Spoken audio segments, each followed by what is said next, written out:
All right, everybody, we are back and we are just about ready to bring in our next speaker. So our next speaker is Andreas Falk, and he is a managing consultant, excuse me, for Novatech Consulting. So Andreas, good to have you with us. How are you? I'm fine, thanks. How are you? Oh, there we go. I am doing well, thank you. So Yeah. you're going to tell us about some of the basics with OAuth 2.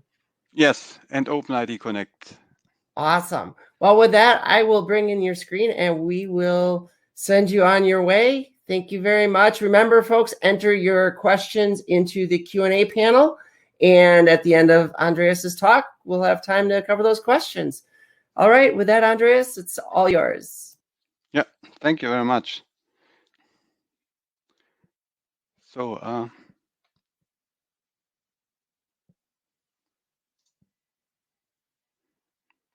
so welcome to my talk. You should see my slides now. Right. Yeah. Okay. We are talking about basics of OAuth 2 and OpenID Connect. So about me, I'm Andreas, as already mentioned. I'm from Germany, located at Stuttgart, working for a company called Novatech Consulting. I'm also on Twitter, where you can contact me. And we also offer some AppSec offerings like OAuth 2, OpenID Connect trainings and consulting, and also security for developers trainings. So that's all from my side. So we have much to do today. So I will start with an introduction to OAuth 2. So OAuth 2 is basically defined by two RFCs, which stands for request for comments. The RFC 6749 or 6750 are the two basic ones for OAuth 2. So if you heard maybe of OAuth 2, you may ask yourself, why do we really need OAuth 2 and OpenID Connect? So the first question would be, do you really like implementing your own authentication? So you're implementing your own authentication is really hard. So you have to deal with different clients, like mobile clients, like web clients, maybe some devices. You have to implement password policies so that people don't use just short passwords. Maybe you also have to introduce multi-factor authentication. You have to deal with secure password storage, dealing with crypto, like different hashing algorithms, which one is safe, which one is not. Also with audit flows, reset password stuff around that. So reset passwords, password questions, and all that stuff. Also brute force prevention is a big thing. So lots of stuff to do around a login, which seems to be simple, but you can do so many things really wrong. So it's not fun implementing your own authentication, and even is not much fun if you want to do that in multiple locations. Like for example, in microservice architectures. In microservice architectures, you have to do that for several times. So you have several servers in place, and for all these servers, you have to implement the same authentication again and again. And also your credentials flow to your clients, flow to the resource servers, so they are spread everywhere, these credentials. And every resource server has to deal with password storage, with the same mechanisms again and again. So you implement it multiple times, and one resource server may be more secure than the other one, for example. So that's a big issue, especially for microservice architecture nowadays, where you have multiple resource servers in place. So that's the case for OAuth 2, where this sneaks in. So this sentence is basically from the spec of RFC 6749. So it's about OAuth 2.0. It tells that the authorization framework enables a third-party application to obtain limited access to an HTTP service, either on behalf of a resource server or on its own behalf. So the important things are the third-party application. So another application, like another client, you can give this client limited access on behalf of a resource server. The resource owner is typically the user that is sitting in front of the computer. And so that's the main idea of OAuth 2. So mainly OAuth 2 brings in a new component called the authorization server. So we already had the resource owner, the client, we have the resource server. Now we also have the authorization server, and we don't deal with passwords anymore in that new world. We only deal with access tokens now. And the only location where you deal with credentials now is only the authorization server. Only the authorization server knows all the credentials, the passwords, the usernames, and all that stuff. So the resource server, the client, and the resource owner do not have to care about dealing with that passwords anymore. So they just have an access token to access the resource server instead. So this is a really basic protocol flow of OAuth 2. The first step is always that the resource owner authorizes the client to use some data of the resource owner, like his email address, for example.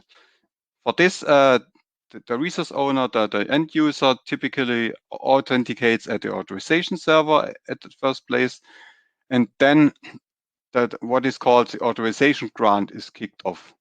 So we will see that step by step now.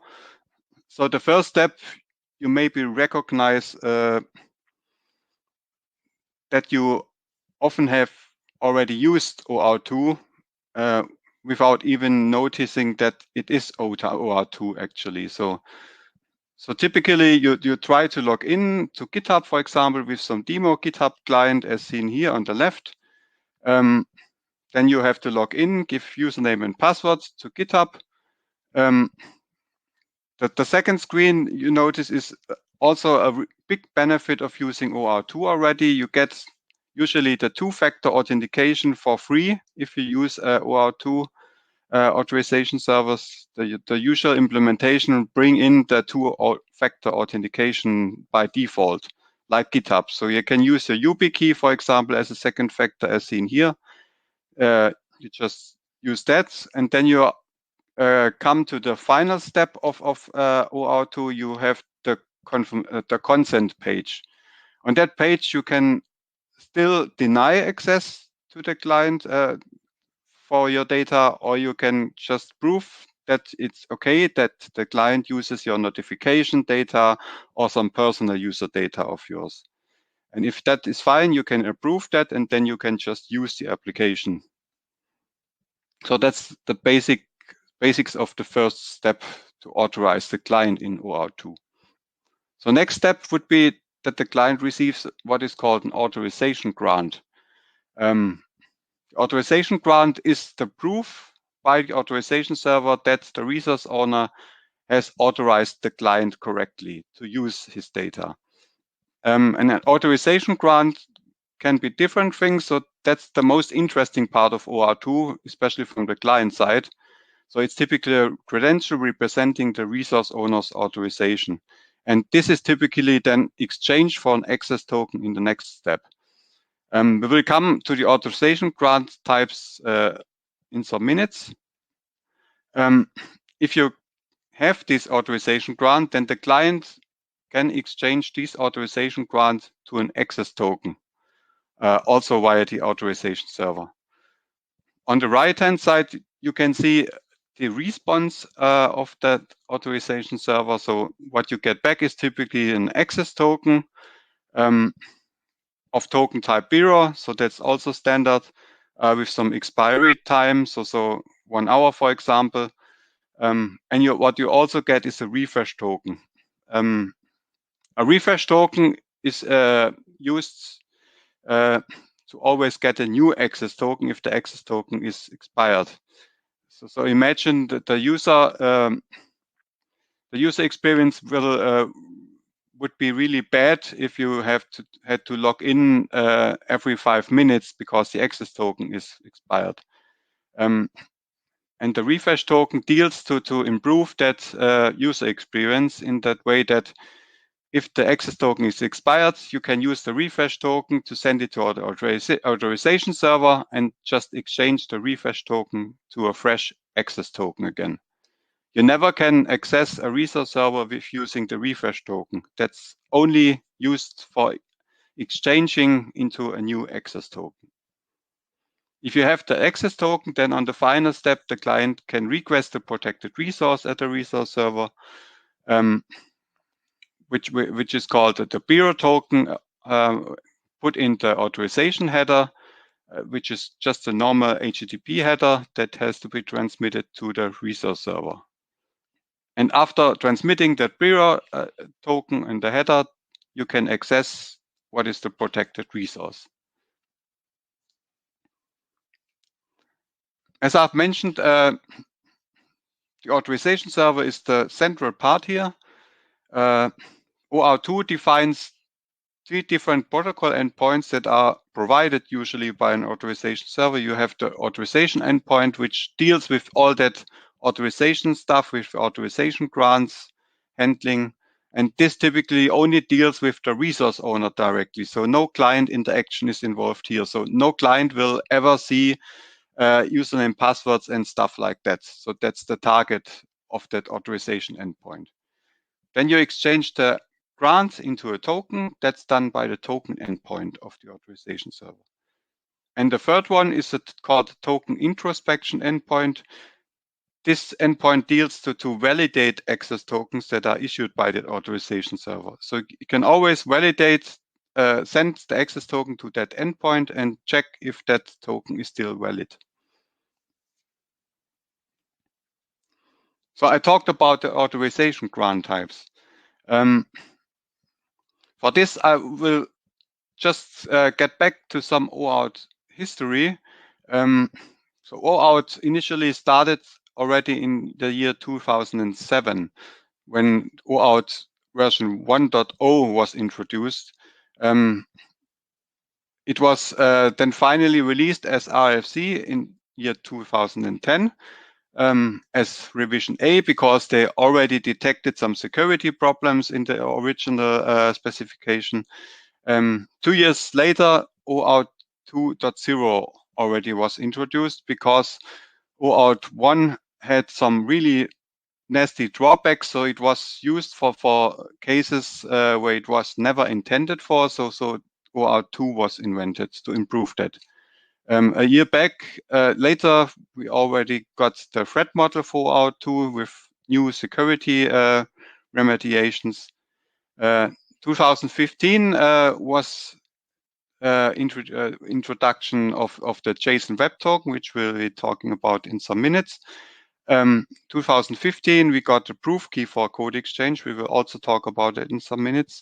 And the most important part now, which deals with the authorization grants now in the next slide, is the security best current practice, which just was started last year and is in the final steps of specification this week now. And also we will see a new OAuth 2.1 specification coming out later this year. So that OAuth 2.1 authorization framework specification, which is currently worked on really hard, will bring some really important changes to OAuth 2. So OAuth authorization code grants will be extended by what is called PKCE, proof key for code exchange. We will come to that in the next slide. The implicit grant, where you may know that this is used for the single page application so far, will be omitted from the spec because the implicit flow is regarded as a dangerous flow nowadays and should not be used anymore. Also, the resource owner password credentials grant will be omitted from the spec. So the password credentials grant contradicts all the targets of OAuth 2 basically. So it's the same flow as before. All the credentials flow to each client with that flow, and this is really bad, so it's omitted from the spec.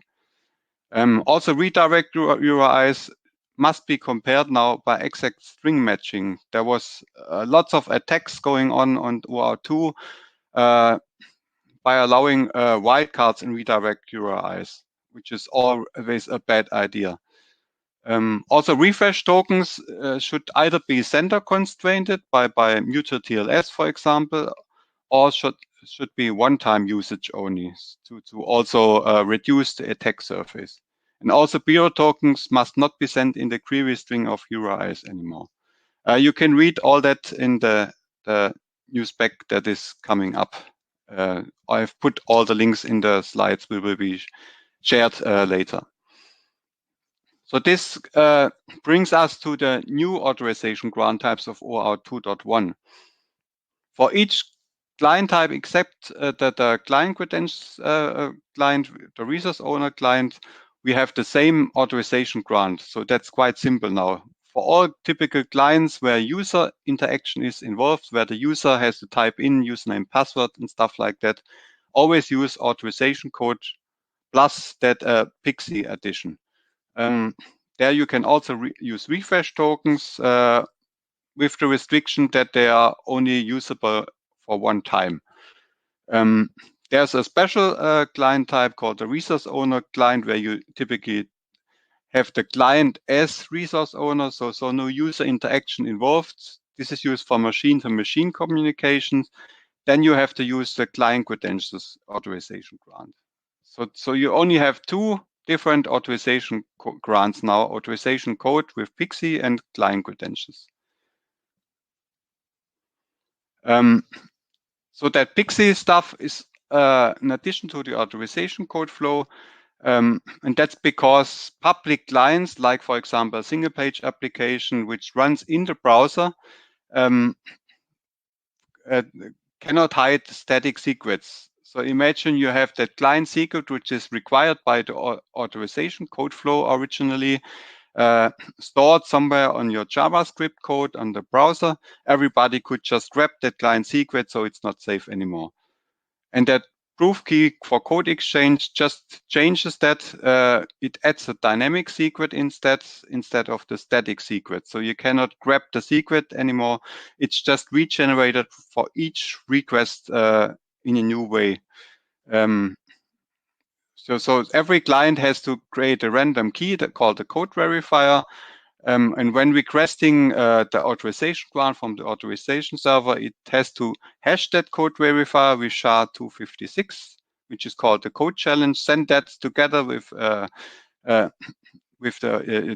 the stuff that is used to get a authorization code. And then when exchanging the authorization code to an access token, then you have to present the original code verifier, and the authorization server just rehashes the code verifier and checks if it has the same code challenge than for the first request. To show basically how the authorization code flow basically works, I have some small demo prepared. I hope you can see that. So I have a typical OAuth 2.0 client.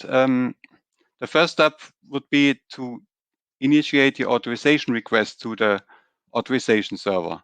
So if I just click that button to initiate the authorization request, what you now see is that we get redirected to the authorization server, which is Keycloak in that example now.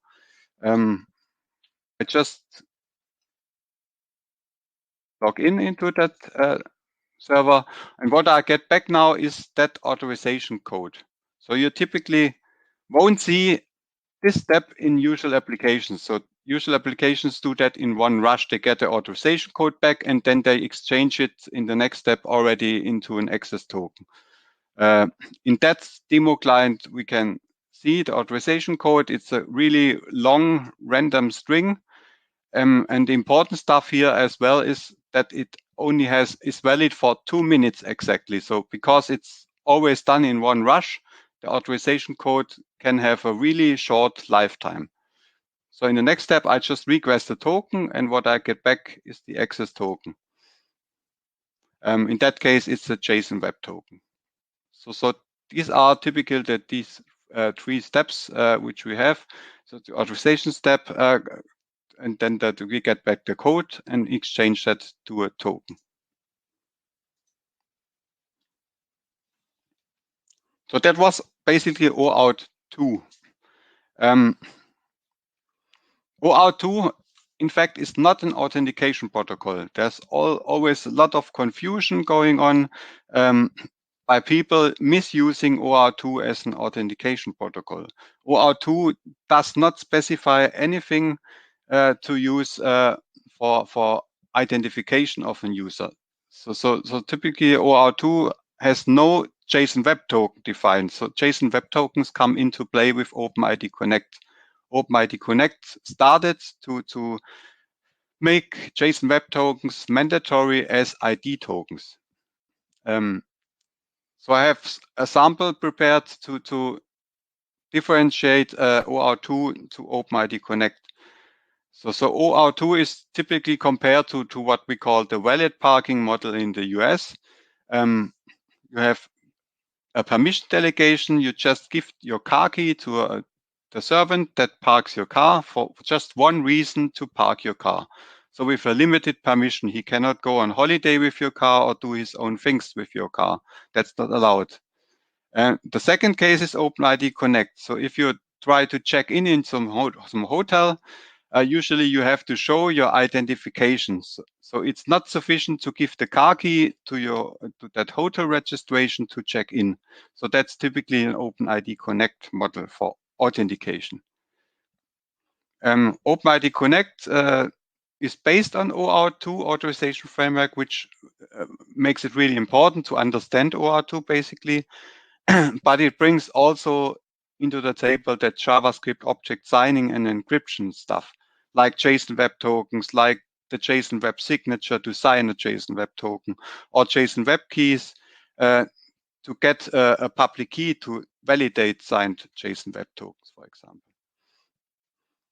So what brings OpenID Connect? So it's based on OAuth 2 actually. It has the same flows, the authorization code flow with the PKCE stuff, for example, or the client credentials flow. And the most important thing now, what is added, is the ID token. This token holds all the identity information of a user. It's only to be used by the client side. Never send ID tokens to your backend. You still get an access token in addition to the ID token that is sent to the backends. What you also get is the user info endpoint. So instead of putting all your stuff in the ID token, you may also just use your access token and ask the user info endpoint about identity information. We also have a hybrid grant flow introduced by OpenID Connect, which is basically a shortcut to the authorization code flow. So you get the ID token back without further redirection, and the access token gets back with the redirected flow. And you also have an OpenID provider configuration information to look up all the configuration parameters you need to configure a client for OpenID Connect. So this is typically a JSON web token. It says type JWT. It has a key ID to look up the correct public key to validate such token, because typical JSON web token should also hold a signature to verify that the token is issued by the correct authorization server and nobody has changed the token in between the authorization server issuing and the resource server. You typically have some entries like a subject, which is the unique identification of a user, an audience, an issuer, for example, the expiration date, the issued at time, for example, and much more. So you can basically put everything in the payload of such a JSON web token you need, like authorization information, email addresses, first name, last name, and or what else. in OpenID Connect and also in OAuth 2, you can basically use two types of tokens for access tokens. So ID tokens are always JSON Web Tokens, but for access token, you can also use reference tokens, or you might use JSON Web Tokens. The good thing for JSON Web Tokens are that you can be validated offline, so you don't have to contact the authorization server again. The opaque token always needs the authorization server to be validated. Also a good advantage for JSON Web Tokens, they are not protocol agnostic. So you can even send a JSON Web Token to some BPM process engine, or you can send it to Kafka or what else. That's not possible for opaque tokens because they always have to be validated over HTTP somehow. So that brings us already to the last page, to the OpenID Connect OAuth 2 summary. So always use OpenID Connect if you want to achieve authentication, not only the delegated permission model of OAuth 2. So with an end user, always use authorization code flow with that PKCE addition. Without an end user in place for machine-to-machine communication, use client credentials flow.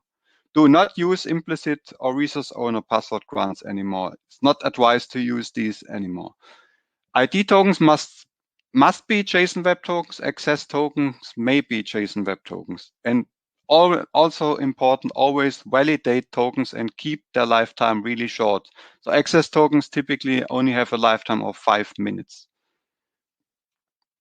So thank you very much. So if you have any questions. Thank you, Andreas. So yeah, we've got a few minutes for questions. We've got a couple here. Someone asks, for scenarios where a redirect is not an option, what's the answer from the new spec if they remove the resource owner password credentials grant?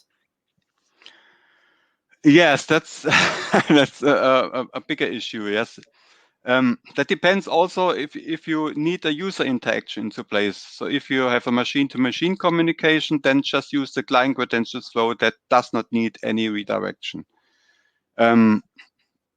But typically you can only use authorization code flow now these days, so which has to redirect. So that's the bad thing.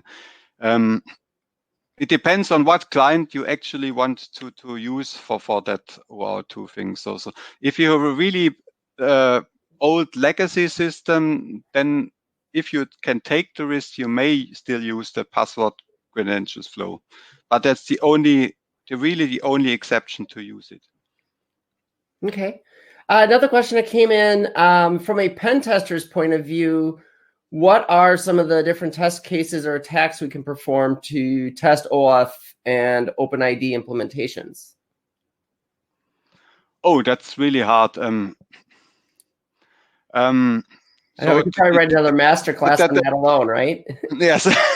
So the spec groups itself did a really great job to do automatic verification models for checking if the OAuth 2 model is secure.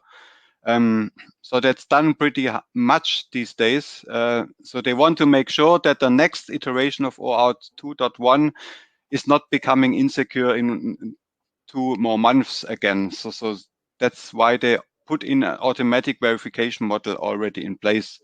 Maybe go to the spec leads like Daniel Fett, for example, which is a German guy, which is really nice, who did all that model stuff, and you can ask him, for example. So just contact Daniel Fett, for example. He's also on Twitter. Okay. And I know, too, you mentioned the threat model before that's out there. I think just that might be a good option for people to take a look at that threat model, too, and that may give you some ideas from a pen testing perspective where you want to look. Yes, the better option is still that new security best practice documentation that they put out. Awesome. Another question. This one comes from Slack. Hey, Andreas, where should the refresh token be stored? It should not be on the client, right?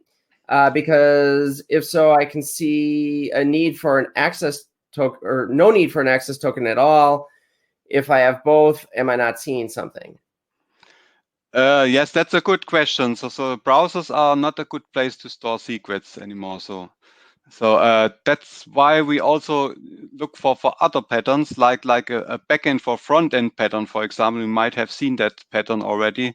So where the backend deals with that whole grant flow, and you only have a client which has a same site cookie, which then is transmitted to the backend for front end to authenticate.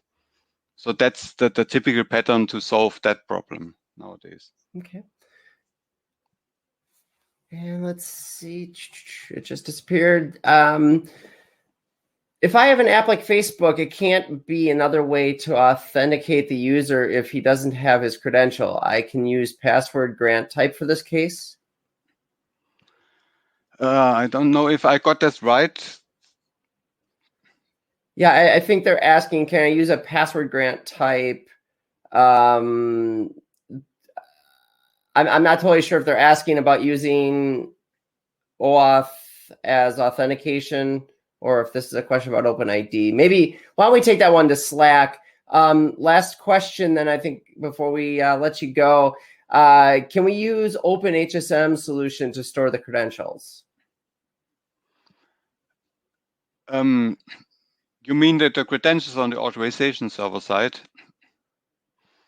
Yeah, So the storing the credentials is an implementation detail of the authorization server. So if you, for example, use Active Directory on Microsoft Azure, I'm sure they store that in some HSM already. Okay.